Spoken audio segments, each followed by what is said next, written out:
This is one of my favorite finishing touches because once you get the idea, it's pretty simple to do.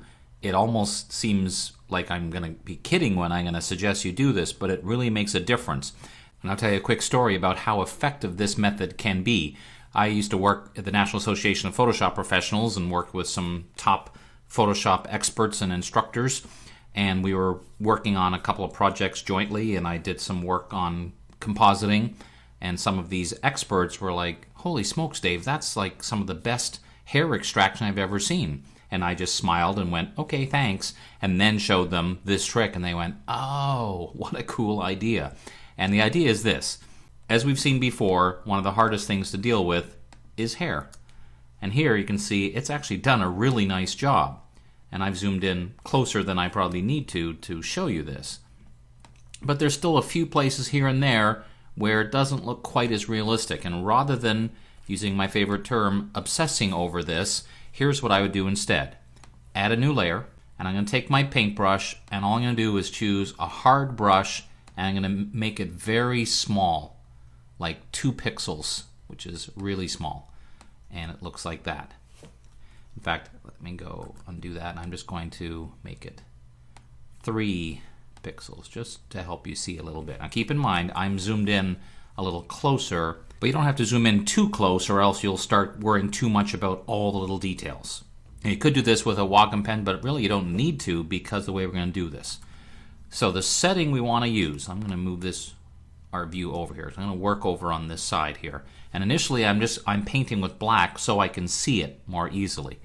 But what I do is I go to our brushes here where we can choose the settings for our brush. And one of them is called Shape Dynamics. And the control we're going to use is called Fade. And this is a really kind of weird concept because almost everything else in Photoshop is measured in pixels or something like that. Well, here, Fade is measured in this very hard to understand unit of measurement called steps. So what does that mean? Right now it's set to 25 steps. So you can see when I do that, it fades out really quickly. There's a little preview down here at the bottom, but I prefer to see it on the screen. So I find that's too much too quickly. So I undo that, and let's try 80. And try that. That's a little better, but that's almost a little too slow. So I'm going to try something, and I don't have any magic number here. I'm just trying things, and each time I'm just doing a brush stroke. I think I like that. 65 looks pretty good. Now, this doesn't mean you should use 65. You should try it like this. Make a new layer. Don't worry about the color for now. Try different fades amount, and each time do a couple of strokes and then go, all right, now that I know that's going to work, all right, now we're set to go. I'm going to be painting on this layer. Before I start painting, I want to check my settings. I'm at normal. Let's put the opacity back to 100%. And then all I do is that same technique we did before. Hold down Option or Alt, click to sample the color, and then paint a little bit of hair.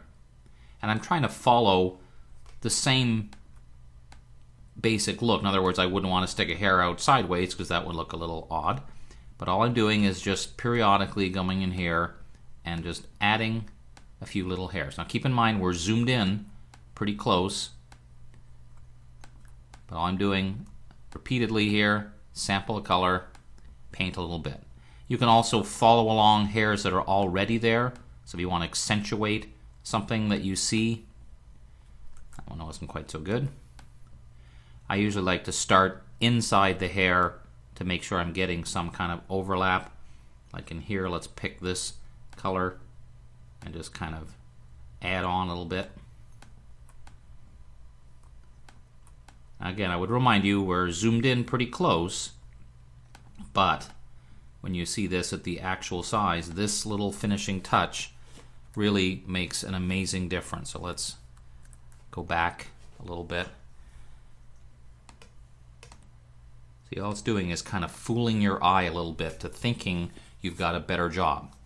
Whenever you're working with brushes and you find some fade amount, you always have the option of creating a new brush preset so you don't have to do this over again. You could do that. Frankly, I usually don't because the fade amount varies so dramatically with your subject and the distance and all that kind of stuff. But using that method, small little brush, fade amount set appropriately, paint on a new layer, making sure you're sampling the color, it can make a huge difference in fooling people and making it look more believable.